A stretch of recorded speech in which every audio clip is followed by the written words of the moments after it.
Welcome to the What a Play podcast. We are your hosts, Jacob and Lucas.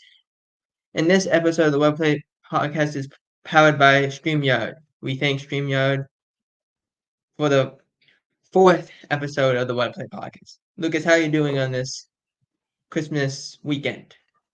Tired. I'm exhausted. What about you? Oh, I'm doing good. I got my electrolytes and we're ready to go.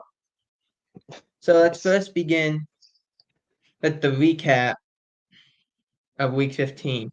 The Lions beat the Broncos on Saturday, 42-17. And again, it's kind of weird. We said the Broncos were one game away from being tied with the Chiefs. But then they played the Lions. They looked terrible. And then we're all saying, the Lions defense is back. I'm like, yeah, they're back, I guess, to a team that can't score more than 20, 24 points a game. Right. Their defense is amazing somehow, but their offense is a disaster. I don't know if you saw Sean Payton on Twitter blow up at Russell I did Wilson. see that. Yeah. It was just like, I get it. It hasn't worked greatly, at least in the beginning of the year. But I understand it's emotional, but at the same time, it's like, let's be honest, there's not much you can do with this offense at the moment. I mean, you chuck it up to Cortland Sutton, sure, but you got to have other guys catch passes too. Yep. I like Sean Laporta, the tight end for the Lions. I like St. Brown. I think he's an excellent player. I don't care for the Lions defense. I'm not really on the train for them. Like once they make the playoffs, I don't feel like they're a team that'll make a lot of noise. Well, I just keep looking at him like, oh yeah, I like Dan Campbell. I like him a lot. But we bite kneecaps and stuff. I like that. Don't get me wrong, I like that a lot. But at the same time, it's like, when are you actually going to do it at some point? I want you, they got to face Minnesota twice in the next 3 weeks. See what happens. But even that, I'm not like, oh, if they win, who cares really? So let's move on to the Browns beating the Bears, 20-17. With the Bears, I don't like the Bears offense. I like Justin Fields. I like what they have, but I don't like their offense. They're boring. And it's like, would you let Justin throw the ball down the field, please? Just let him throw it down the field. These 10-yard routes are annoying. You have all these weapons. You got DJ Moore. You got Kmet. You got Mooney. You have these guys, and you have a decent run game. Throw it downfield. Right. Like, I understand he's fumbling and he's turning the ball over. You got to give him a shot at some point. I just don't like how they play. Defensively, I think they're good. Like, if it was an offensive issue, I would have said, okay, it's an offensive issue. But if it's offense that is the issue, like Montez Sweat has been great since you got it. The secondary has been balling. At what point do you go and say, well, there's got to be a change at some juncture? Because is Justin the guy? I don't know. Are we trading for a quarterback? I don't know. Are we bringing someone in as a quarterback? I don't know. This offense, I don't think can win with anybody, not just Justin Fields. They can't win with anybody. Yeah, they definitely have a lot more issues than just the quarterback position. I want to see, like, the offensive line is not particularly good, but they've been better. They've been better. So I guess that's the positive. I just want to see how they form in the last 3 games. I really think, like, is Eberflus out the door? I'm not sure. I would say yes. But Yeah. the defense, how the defense has looked the last several weeks, I'm more concerned. I don't think he's back. At some point, you got to figure out something with this offense.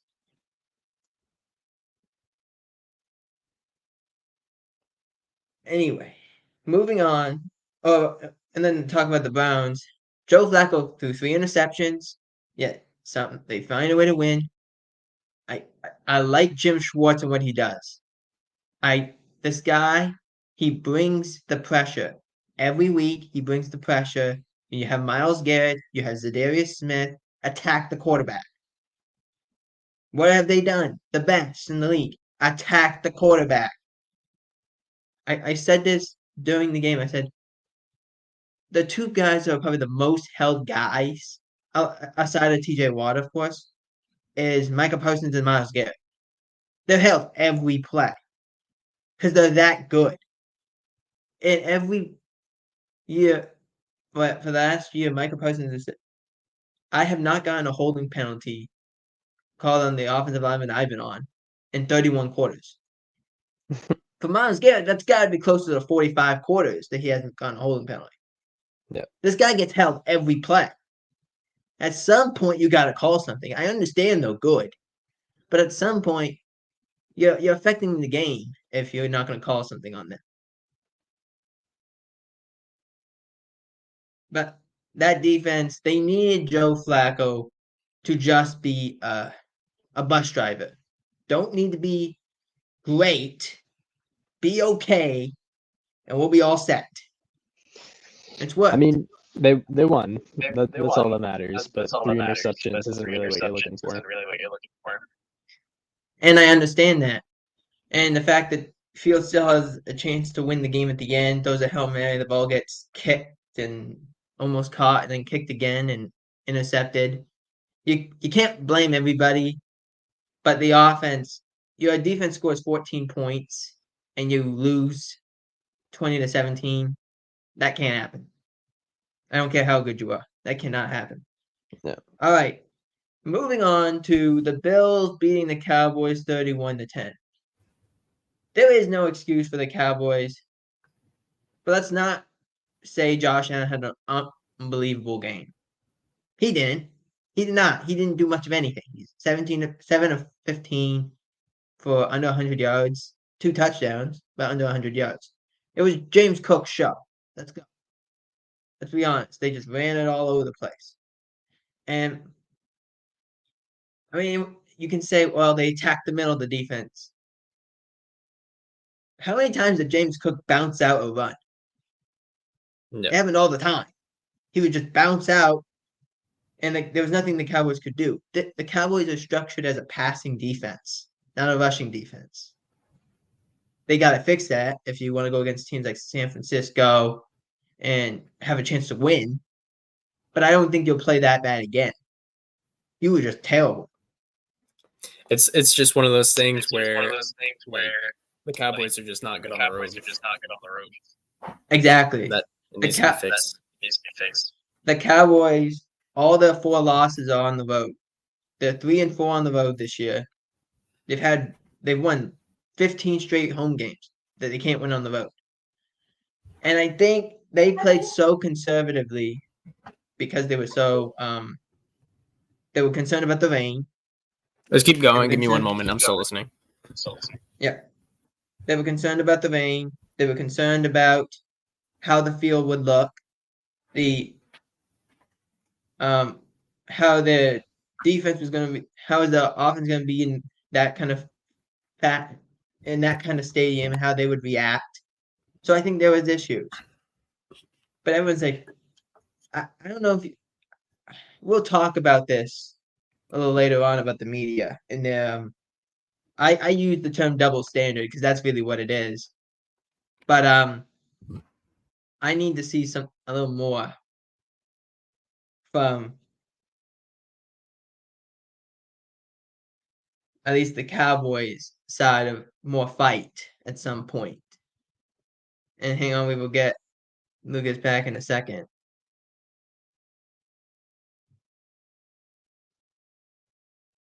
Okay, and he's back.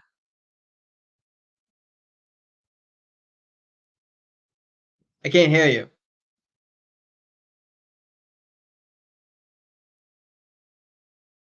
Can you hear me, Luke?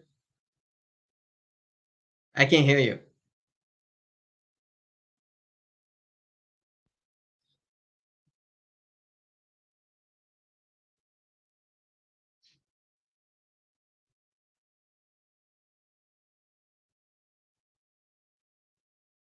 Sorry about that. Lucas is having mic trouble.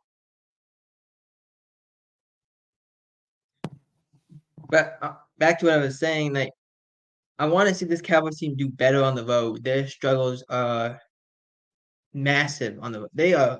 They win by 20 points at home every week, but they don't play every week at home. So you must find some resemblance of an offense at some point on the road because they're. Hold on a second.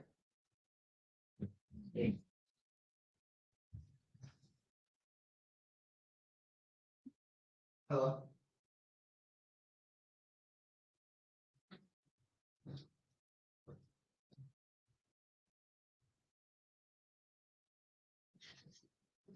Sorry about that.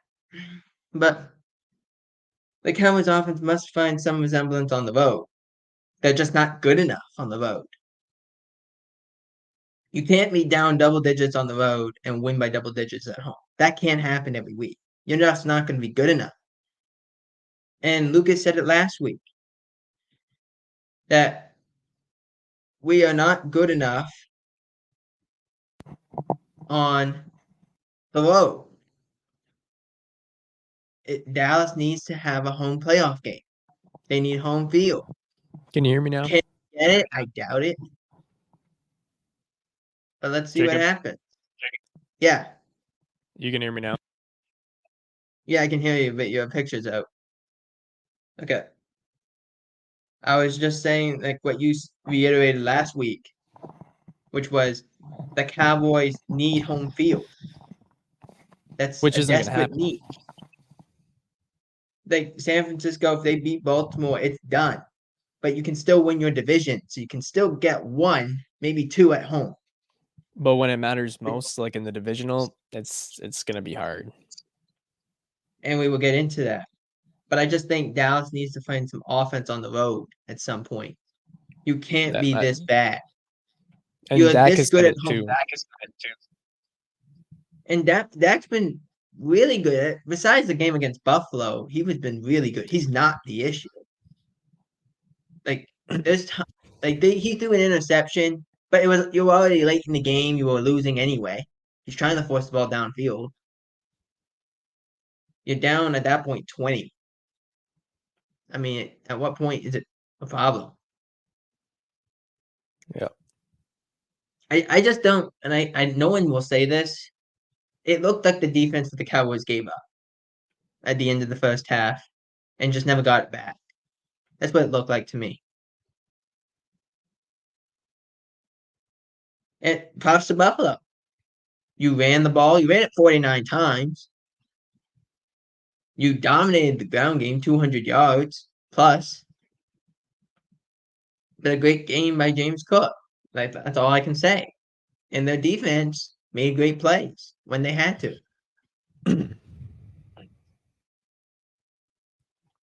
Jacob, can we time out for a second? Yeah. I'm echoing so bad on your end. I switched my mic, but I don't know. Okay.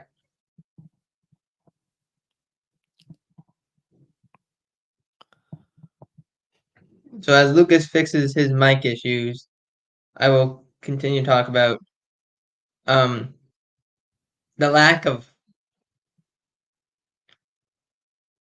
offense in the Cowboys game between the Cowboys and Bills.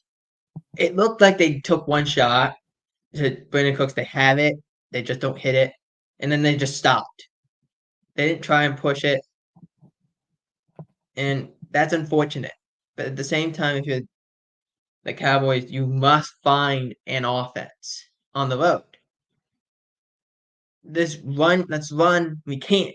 The Cowboys can't do that. They're just not built that way.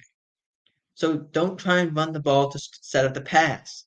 Do what you did and what you have done since the loss to San Francisco. Motion, let the pass set up the run, help your offensive line.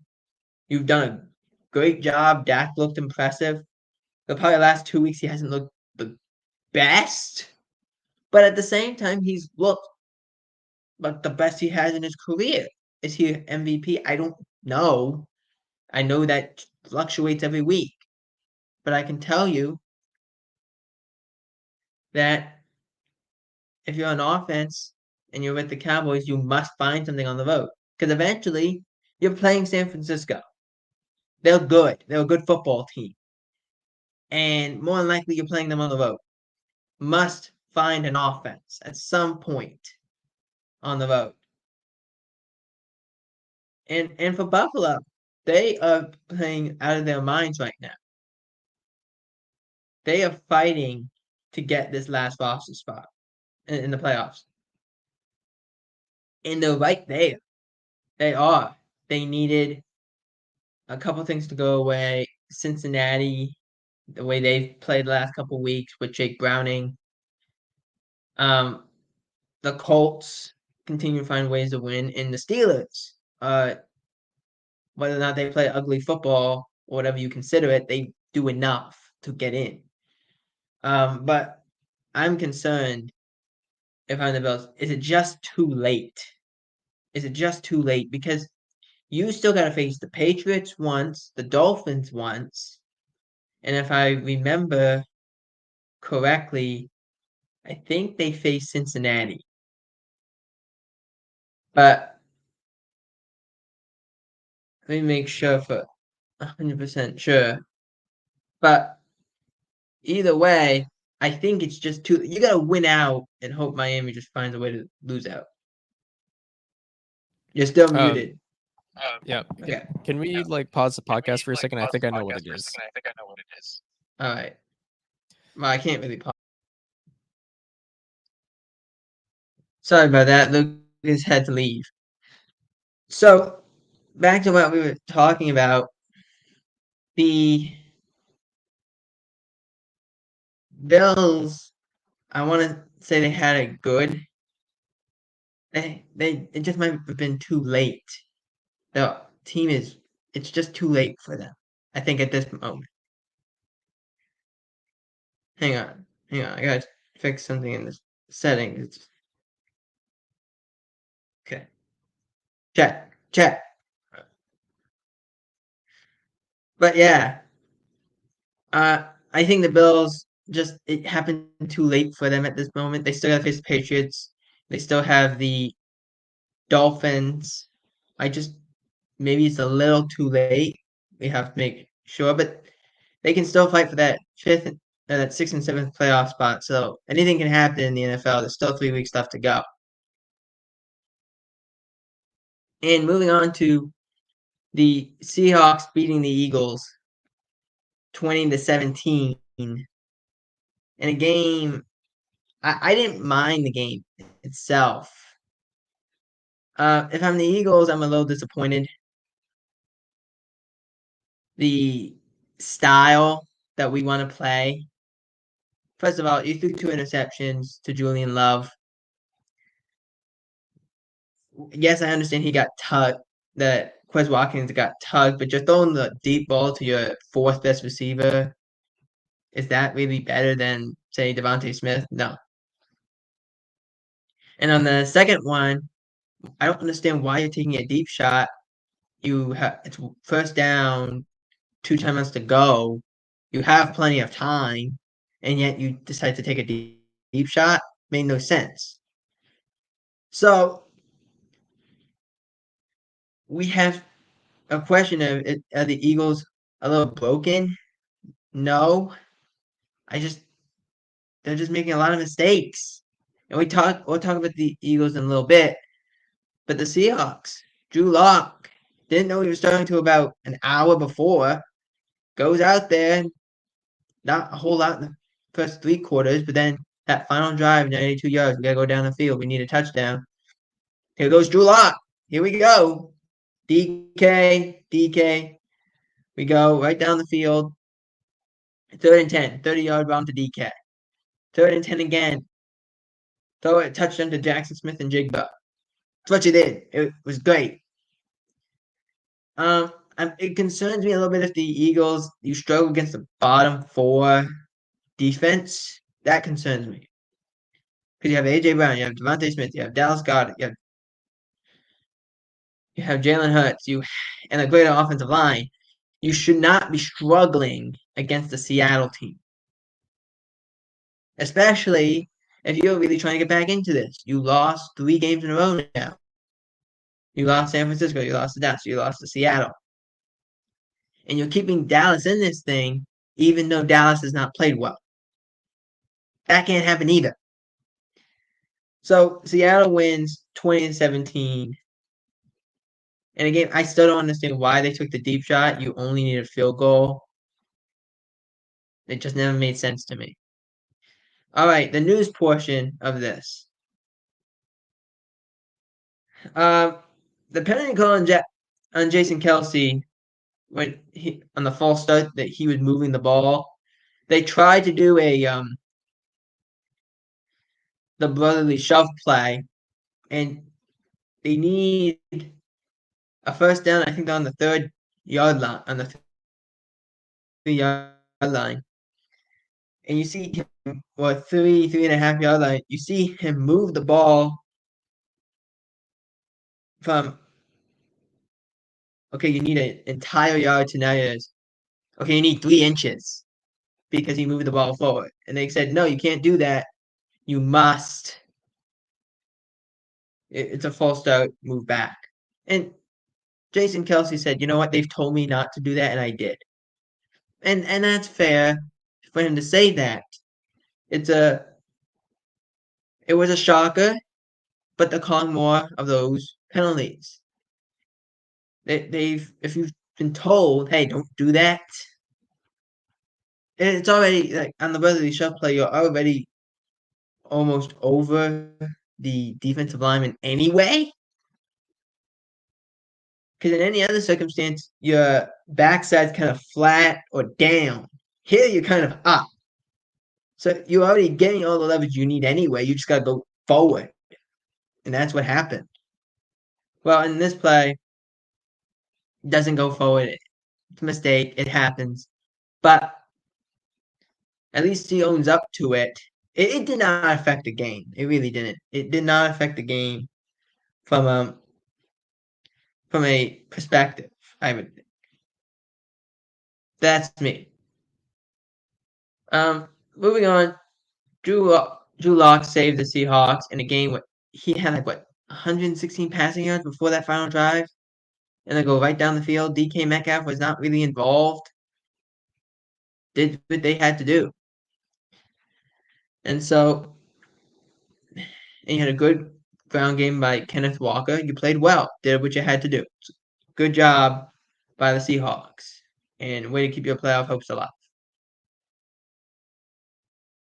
The NFL. This is moving on. The NFL is going to do an international game, maybe by the start of next year in Sao Paulo, Brazil.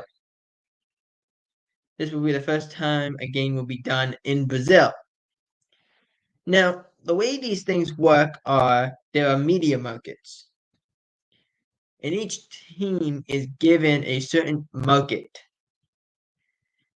And the market for Brazil is the Miami Dolphins. That's their market. So meaning that the Dolphins would have to play in Brazil probably next year. Who will they face? I don't know.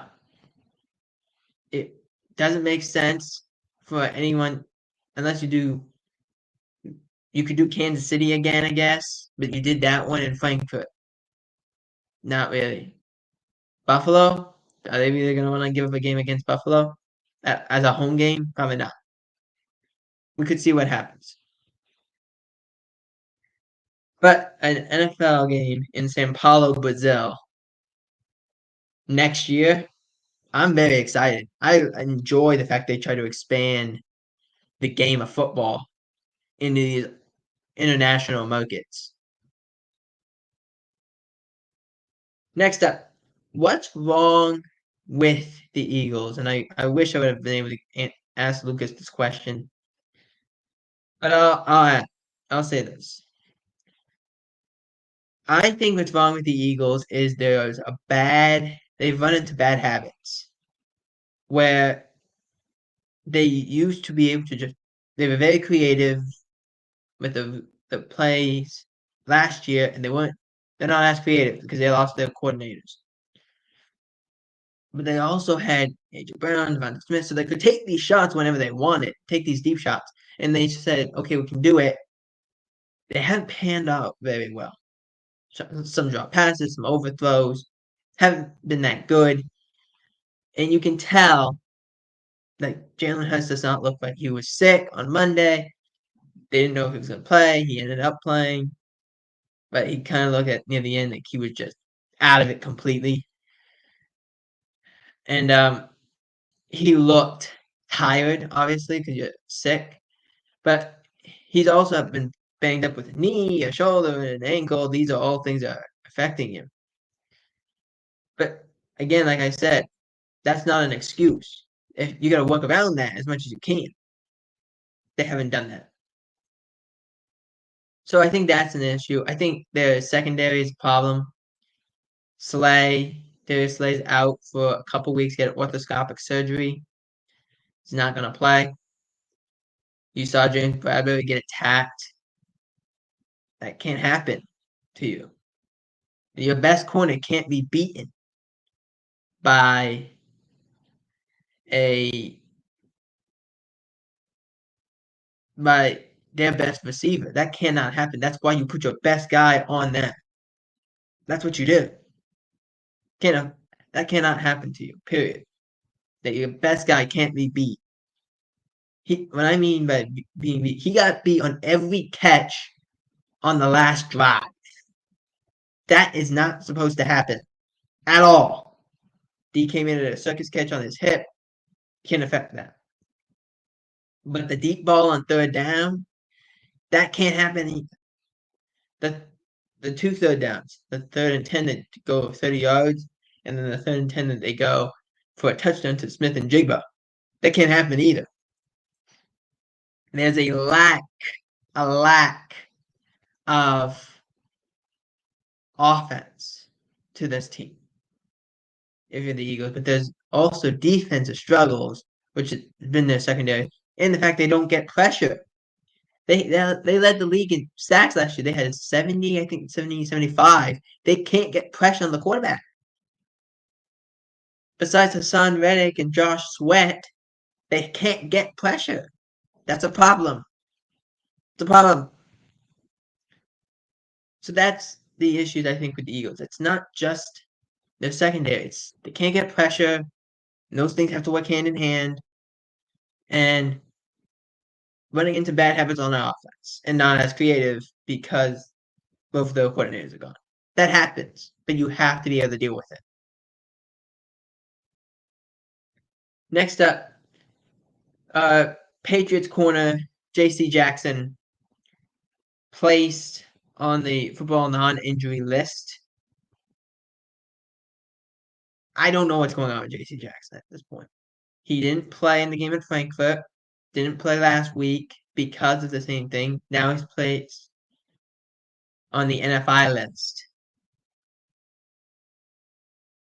That can't happen. And I understand you're frustrated about the game, but at some point, it's just not working. Now you're placed on the NFI list, probably get released by the end of the year. That's what's going to happen. Next up, CJ Stroud. He's still in concussion protocol, set to miss the game against the Browns. Texans really need that game. We hope CJ Stroud can get out of concussion protocol, will be healthy. I mean, is it Case Keenum? Is it Davis Mills? I don't know against this Brown defense. But it doesn't look like to be CJ Stroud for a second consecutive week. Next up, Steelers offense struggles / effort. The reason I put / effort is because How many plays did we see where the Steelers wide receivers just don't block at all? It was one with Devontae. There was one with George Pickens, Devontae Johnson, same thing. And it's like, then there was another one with Pickens in the game against the Colts this past week. He pretends like he's engaged with the guy and gets out of the way. He's like, well, I didn't want to tank Dell injury. But that's all now everyone's talking about is that you are afraid of injuries. You're not willing to help out your teammate because you're worried about your self-worth. And a lot of Pittsburgh people the last couple of weeks have said the same thing.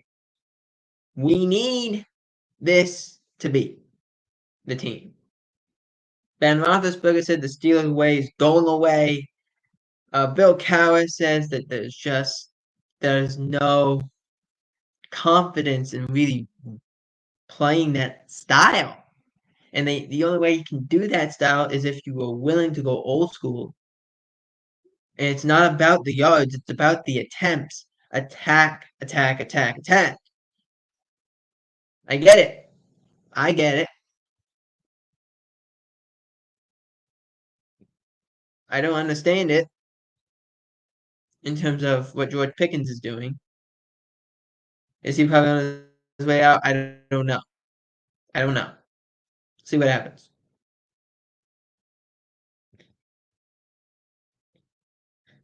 Next up, name your MVP. Name your MVP. The MVP, I think, in the league is Christian McCaffrey. I think it is. Because I think the way he plays so well. And they need him for everything. Passing, rushing, he's a good blocker. He does this. He's very he's not like demanding the ball, but they're giving him the ball.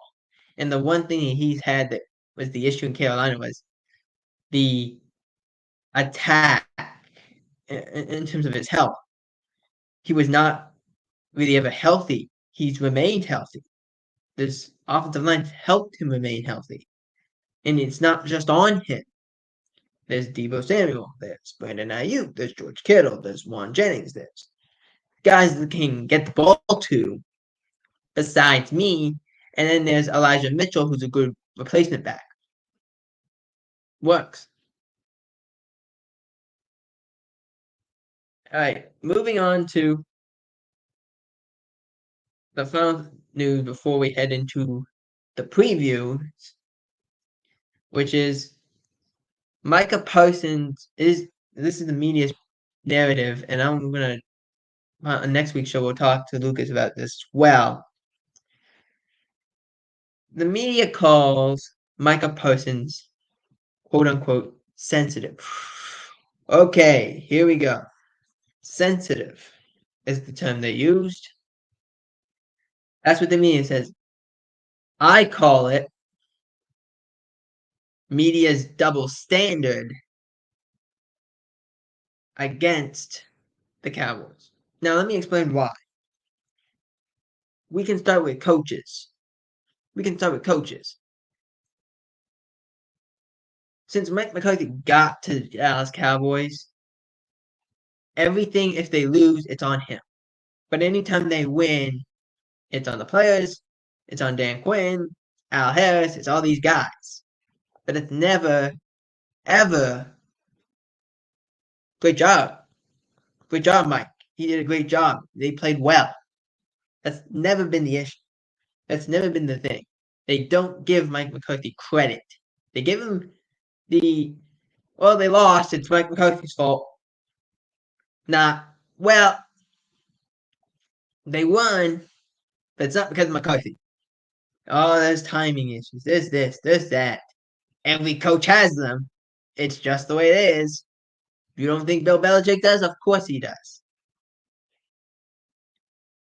We saw it with Doug Peterson last week. We saw it. Doug Peterson, they go down the field. They have a chance to go score a touchdown. If they spike the ball, maybe get one, possibly two shots at the end zone, and then have a time to kick a field goal.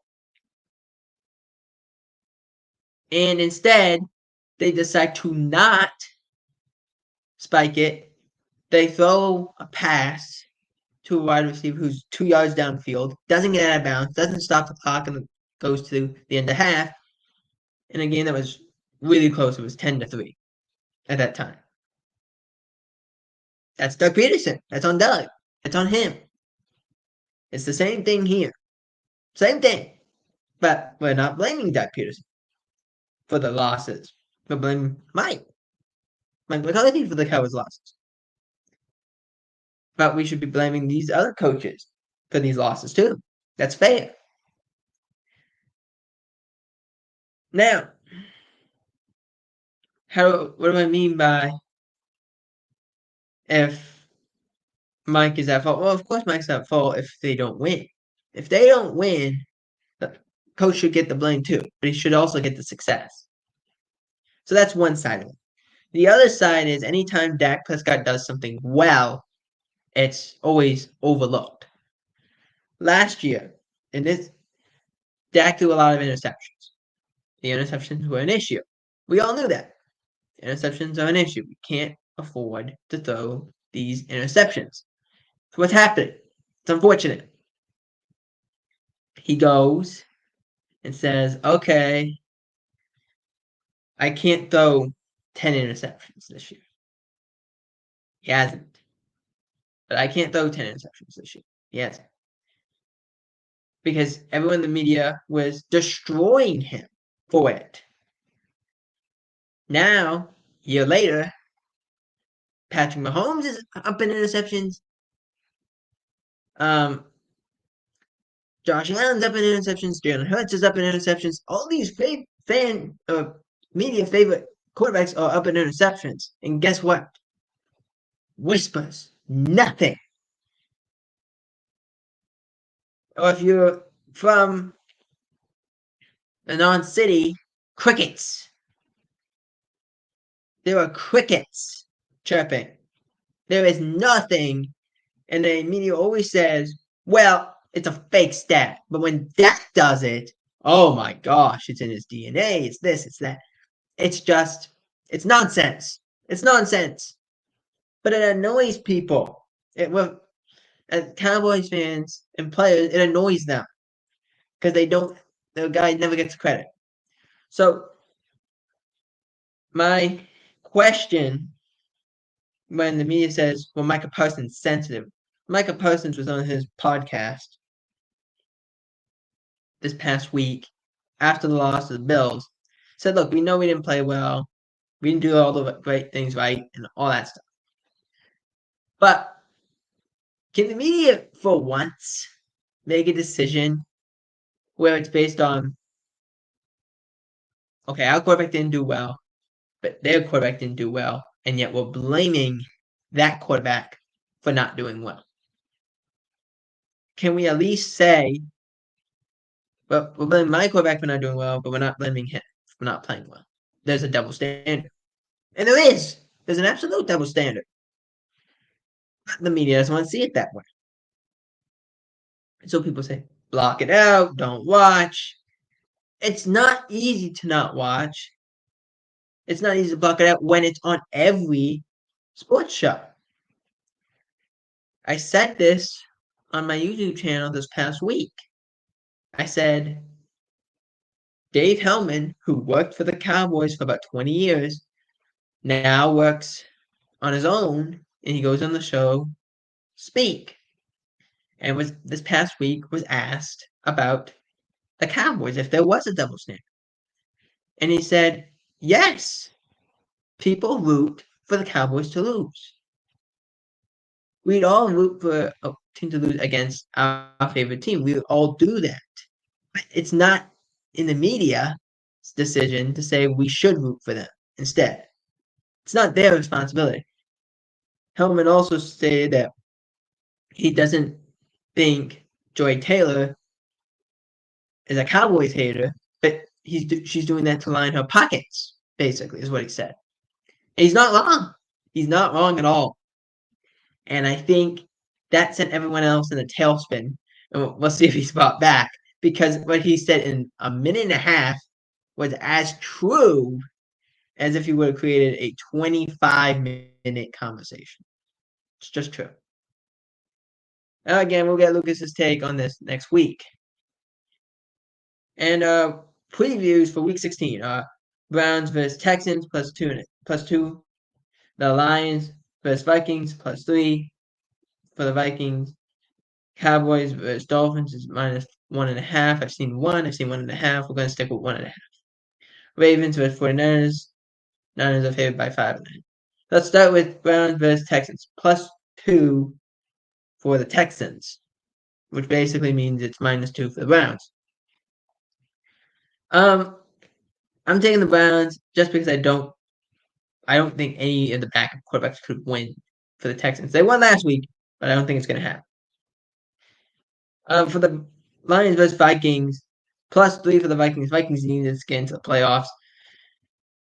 Justin Jefferson should be back for this game. We'll see.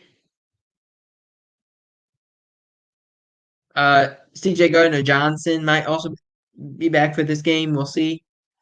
But I'm taking the Vikings to win this. Vikings win. Actually, I should say this. Browns beat the Texans 24-14. Vikings beat the Lions 28-20. Next up is Christmas Eve, the 4:00 game. Is Cowboys on the road against the Dolphins. 1.5 for the Dolphins. So this is a game that's going to be interesting. Both these teams are terrible against good opponents. The Cowboys are terrible on the road, in bad weather, and on grass. So it's the whole kablamo. Having said that, I take the Cowboys in this one just because the Cowboys are 11-1 since Mike McCarthy got to the Cowboys. Since 2021, after a loss, he's 11-1. I think the Cowboys win this game. They make a statement and saying, "Okay, let's go." Cowboys win. Cowboys could also win the division without winning this game, by the way. It's a long shot, but they could. Cowboys win 31-20. And finally, Ravens versus 49ers. Niners favored by 5.5. Probably wouldn't be surprised if this is a Super Bowl preview. Wouldn't be surprised if this is the best game of the year. Undoubtedly, I think it is. I have the Ravens in this game because I think the Ravens, that's the toughest opponent, the last toughest opponent the Niners face. And because otherwise, if the Niners win, they lock up the 1 seed. So I have the Ravens winning. Score is 28-24. And this is the end of the podcast. We're sorry that Lucas had to leave early. And we are happy that this episode of the Webplay Podcast was powered by StreamYard. Thank you very much. And we will see you guys next time. Peace.